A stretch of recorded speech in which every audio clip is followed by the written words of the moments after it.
is going on in Latin America and the Caribbean, CODEPINK's weekly YouTube program of hot news out of the region. In partnership with Friends of Latin America, Massachusetts Peace Action, and Task Force on the Americas, we broadcast every week at 4:30 p.m. Pacific, 7:30 p.m. Eastern on CODEPINK YouTube Live. This week, we're coming to you on Thursday versus our regularly scheduled Wednesday. Today's episode is titled Food Sovereignty, Venezuela's Che Guevara Commune. The crisis in Ukraine has created conditions for loss of farming production and global food distribution.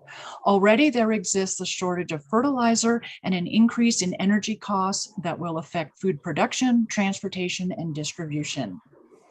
Today is the first in a series of conversations that we will have about the importance of food sovereignty and how different countries, organizations, and institutions are attempting to guarantee the human right to food. Our guests today are Felipe Vanegaz and Hilmar Rodriguez of the Comuna Che Guevara and the Unión Comunera in Venezuela. Translation will be provided by the Simón Bolivar Institute. Welcome, Felipe and Hilmar. Gracias. So let's start today. Why don't we share with our audience what the Che Guevara Commune is, what your focus of work is, how it developed, and what the two of you specifically do within the commune. The Socialist Commune Che Guevara Mesa Julia, it's located in the state of Merida at the south of the Maracaibo Lake. This commune is made up by 14 community councils and by two social enterprises. Our commune basically produces coffee and cocoa, and we're about 1,500 families that are mostly dedicated to the agricultural work.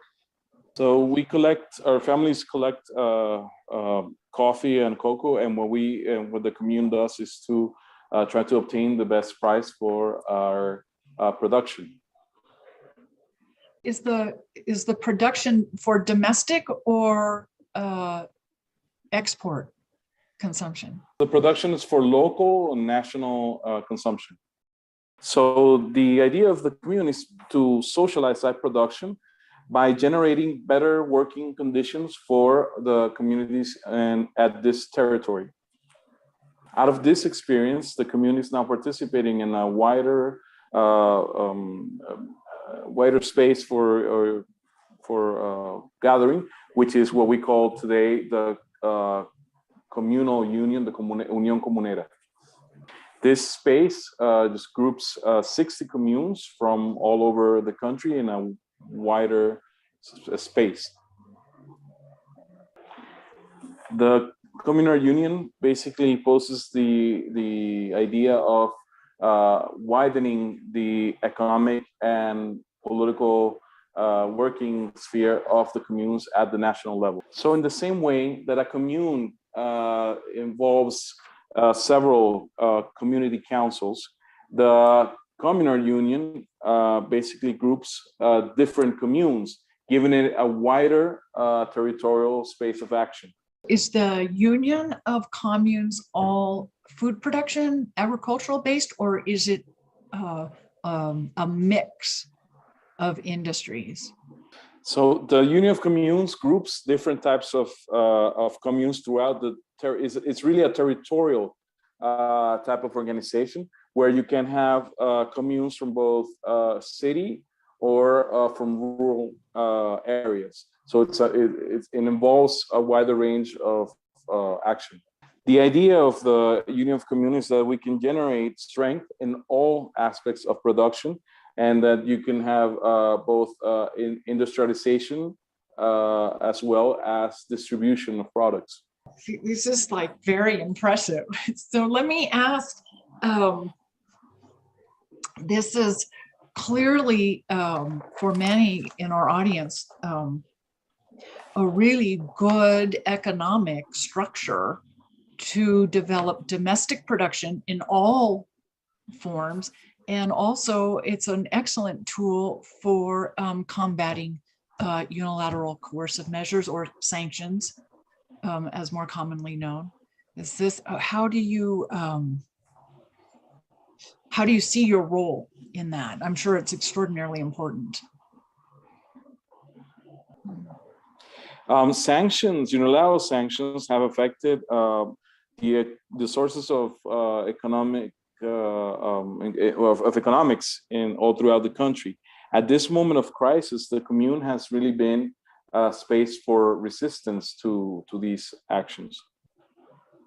So through the communes, family agriculture has been very key in providing greens and vegetables and to strengthen all the food sources during this time where the supplies were being blocked, and so that the markets could be provided for when there was lack of cereals and other type of food that was coming in from outside. Can you share with us how much your commune specifically, but the communal system in general, supplies or produces food, how much food is produced for Venezuela, and talk about some of the distribution, what do I want to say, distribution issues, or some of the challenges you have in food distribution, specifically related to fuel and in keeping transportation vehicles functioning, because we all know a lot of, for example, for trucks, that it's difficult to import tires, batteries, and those sort of things, although we're all fully aware that that is improving through trade with non-US aligned countries as well. Mainly, as you know, we communes deal mainly with agriculture, but it is the oil industry which is the main source of income for Venezuela. So the first affectation of the sanctions has been, for example, the lack of spare parts for the oil enterprises, which is key for the whole country. So the second affectation is the lack of spare parts, and that affect distribution. For us, we see trucks being affected, tractors, paralyzed machinery because of this crisis, or that creates a crisis in the agricultural sector. And we also saw a crisis in the supply of fuel due to the sanctions as well, which meant that it also paralyzed our whole industry and our distribution of food and other products. So the third hit that we get is it comes from healthcare, because obviously, as part of our productive small farms, they're made productive by the people. The people are the ones that work them. So if the whole country is being affected by not having enough supplies for health, that has a psychological and a physical effect on producers themselves, on our small farmers, and that it gives it's a great impact as well.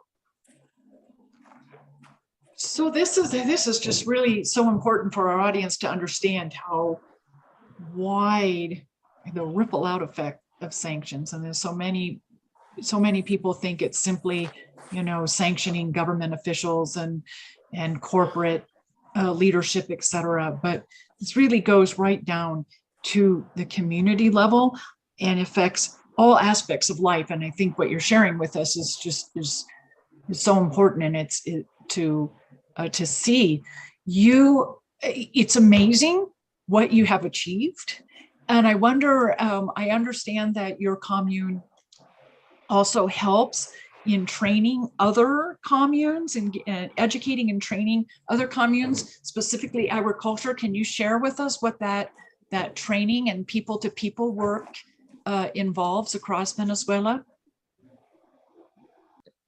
So the objective of the Argelia La Haya Brigade is the growth of the Union of Communes as a network and as the unity of all these communal forces. The brigade basically undergoes or tends to three phases. one of exploration, one of agitation, and one of consolidation. First, the exploration, they go to the territory so that they can make an assessment of the state in which the territories are. Okay, so after doing a diagnosis of the problems and the situation in different regions, there's the phase of agitation or activation of the territory, where basically these members of the brigade, which are trained militants from the communes, they're trained in the productive process. They're trained also with political and ideological education, and they're trained in community organizing, so they can make sure, and they go and look at how they can create policies that can guarantee the well-being of the communes. So this allows us that then at the territories, people are trained in community organizing and political education and organization, so that you end up with community work and building the relations among the local communities into how to make these policies come into effect and be put into action. So that the idea is that you consolidate these community networks and these community relations so that they become eventually lasting, and they they're able to remain for longer time. So once the community, once this training brigade goes through a commune and helps organize and consolidate this commune and takes it to that consolidated level, it helps add into a network of communes so that these new relations are built between the different communes, and then which will then allow productive forces to develop further. That is what is the main objective of the Union of Communes. This is the basic principle of it. It's very impressive, and it's really it's so heartening to see something so positive and community building across the entire country where your work goes. It's just really very impressive.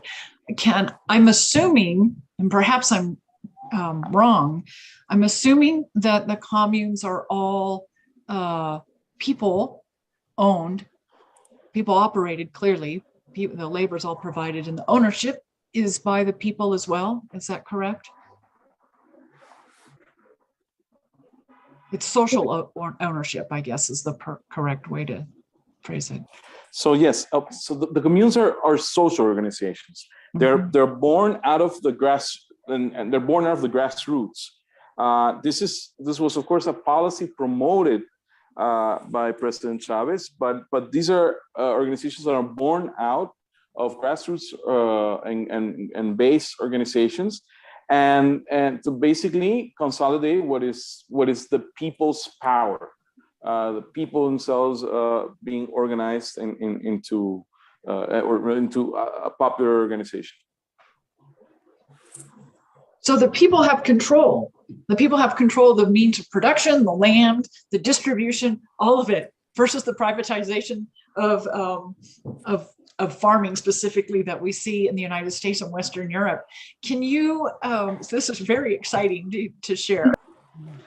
Yes, so yes, that's exactly right. The idea is that we own, these social organizations own the means of production, because in fact they are grassroots organizations. They're basically peasant or rural worker organizations, small farmers, that we unite in order to strengthen ourselves in this time of crisis, so that we can produce food for ourselves, so that we can produce, we can have productive exchanges between communes. And then the Union of Communes basically elevates this from regional level or local level to a more regional and even a nationwide level.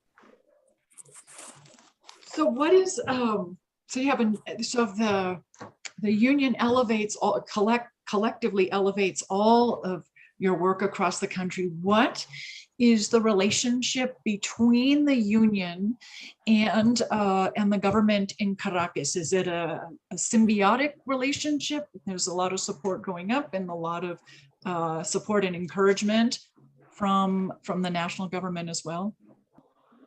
So just to make something clear, the Union of Communes doesn't group all of the unions in the country, because there are over 3,000 communes in the country. Some have been successful, some are stalled, some have not been successful, but we're a group of some of the communes. So we have been, so the Union of Communes has been around for only 3 weeks. We've started this organization March 3rd and 4th. So we are currently on this approachment toward the government, building this relationship with the government and building this relationship of support. We are seeking that support so that we can jointly build this communal socialism, which is the idea that Chavez proposed.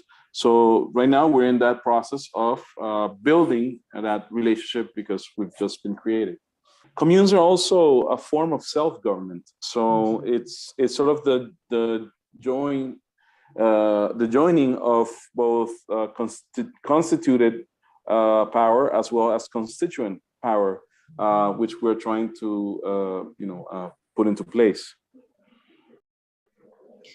Well, the community control and ownership and management, it really gives you a lot of sovereignty in the production of everything. I mean, for you specifically for food, but for everything, if given how these communes are growing and spreading, it's really a phenomenal project and very encouraging, and a really, really terrific option to be talking about right now, given the changes that are happening on the planet, particularly with food production and distribution, but with supply chains in general across the country. It's really a really very impressive project that you're working on, and it's a real honor to talk with you this afternoon.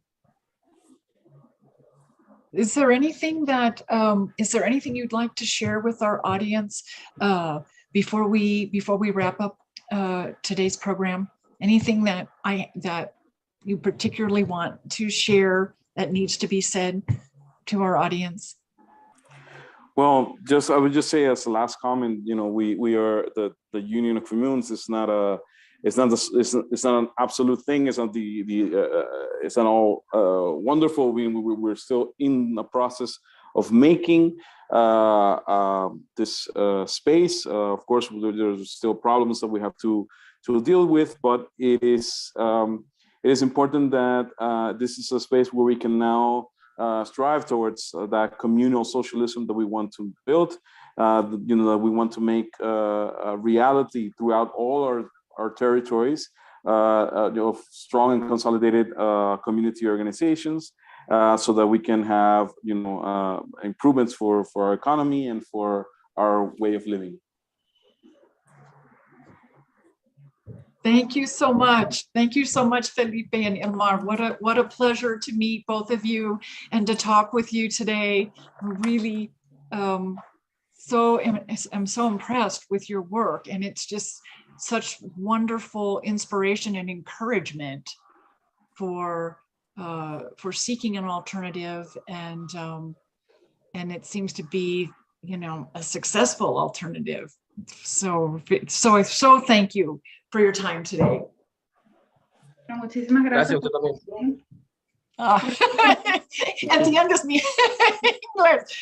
So I want to remind our audience that you've been watching What the F is Going On in Latin America and the Caribbean, CODEPINK's weekly YouTube program of hot news out of the region. We broadcast every Wednesday, 4:30 p.m. Pacific, 7:30 p.m. Eastern on CODEPINK YouTube Live. Also, be sure to catch CODEPINK Radio, which broadcasts every Thursday, 11 a.m. Eastern.